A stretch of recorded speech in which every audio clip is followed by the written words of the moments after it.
Another cockroach, Lady Morkish? Just wondering, you haven't seen Don at all this morning? I've looked everywhere for him and I can't find him anywhere. Got this dreadful feeling that he's gone down to visit that troll again that's under the bridge. You know, that troll is such a bad influence.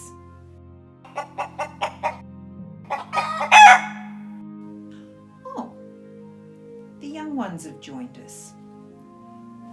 Hello, young ones, and welcome to Enchanta Castle. I'm Queen Enchanta, and I'm here today with Lady Morkish to read to you a story. Now today, Lady Morkish has actually chosen our story. You know how much she loves spiders.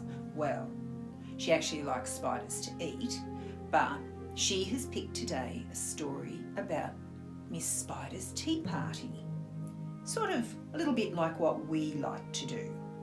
So, we will have to look for Don a little bit later. We'll get the crystal ball out and we'll see if we can find him. But we'll read our story first, I think. That'll get our minds off where Don might be. So, Lady Morkish, you need to go and sit in your special spot and I will get our book. Okay, young ones, our story today is Miss Spider's Tea Party, and it's by David Kirk. This is one of Lady Morkish's most favourite stories, but I think she only likes it because it makes her hungry. So, Miss Spider's Tea Party. One lonely spider sipped her tea while gazing at the sky. She watched the insects on the leaves and many flying by. If I had friends like these, she sighed, who'd stay a while with me, I'd sit them down on silken chairs and serve them cake and tea. Two timid beetles, Ike and May, crept from the woodwork that same day. But when Miss Spider begged, please stay, they shrieked, oh no, and dashed away. Three fireflies flew inside that night, their spirits high, their tails alight. They spied the web and squeaked in fear, we'd better get away from here. The little trio did not feel they'd care to be a spider's meal. Don't know what they were worried about. Look, little Miss Spider down here, she's asleep. She's not even taken any notice of them. Four bumblebees buzzed by outside. Please come to tea, Miss Spider cried. The four ignored her swaying there. She waved a tea towel in the air. She took a cup and tapped the glass. Then one bee spoke to her at last. We would be fools to take our tea with anyone so spidery.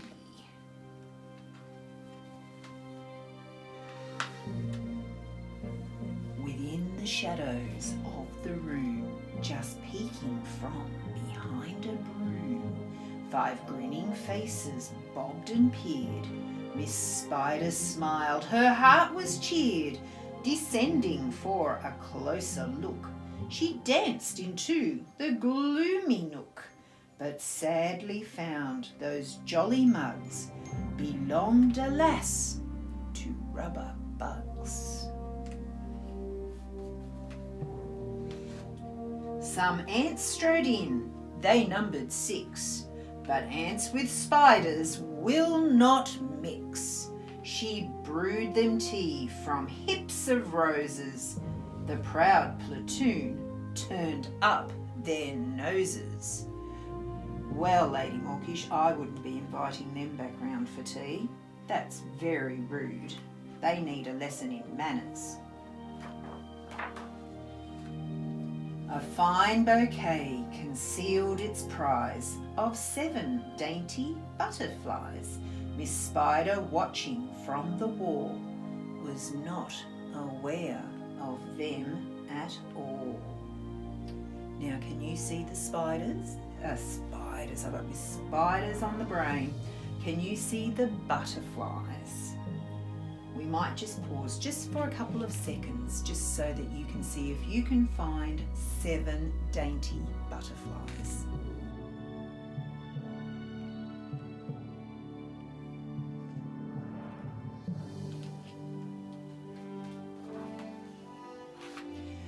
The tea table was set for 8, with saucers, cups, and silver plate.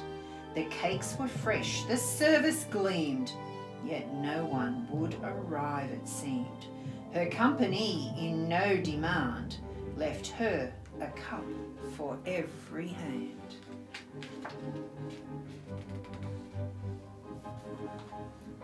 Nine spotted moths kept safe and warm, in shelter from a thunderstorm.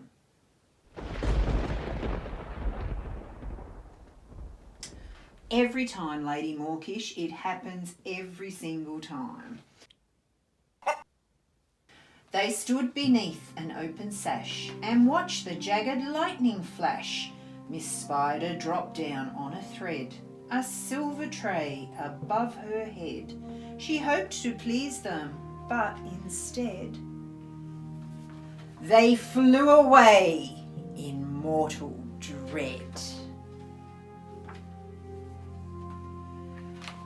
"They've left me all alone," she cried. She dabbed her eyes and sadly sighed. It's plain no bug will ever stay. Her tears splashed down upon the tray. 10 tiny steaming cups of tea were perched atop her trembling knee. She sipped and sobbed, then heard a cough, and then turned to see a small wet moth.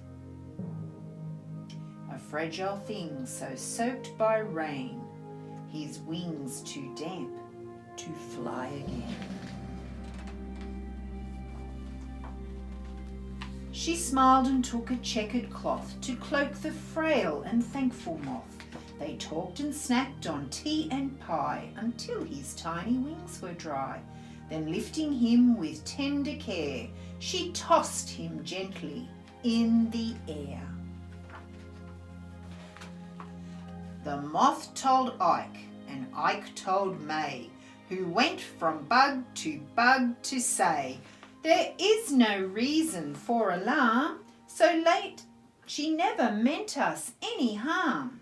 So later on that afternoon, assembled in the dining room, 11 insects came to tea to share Miss Spider's courtesy. 12 violets were a gift to grace the table at Miss Spider's place. But what a scrumptious treat, she said, and nibbled on the blooms instead. Her friends were glad to watch her feast upon the floral centerpiece. It was a great relief to see she ate just flowers and drank just tea. Miss Spider's reputation grew. Before too long, our hostess knew each bug who crawled or hopped or flew, and all their lovely children too. And there they all are. Well, Lady Morkish, I think she's a lot nicer than the spiders that you have had to deal with. So I don't think you'll be eating her anytime soon. Right, I think it's time that we find Dawn. So I will just grab the crystal ball. Now, where is Dawn? No, nothing at all. Lady Morkish, what are we going to do? We're going to need to go and find him. Otherwise, he will just have to miss out on his tea. Did you enjoy that story, Lady Morkish? Was that a good one? Yes, I know, it is your favourite. So, young ones, I hope you enjoyed that story too. So, from Lady Morkish and myself, from Enchanta Castle, until next time, goodbye.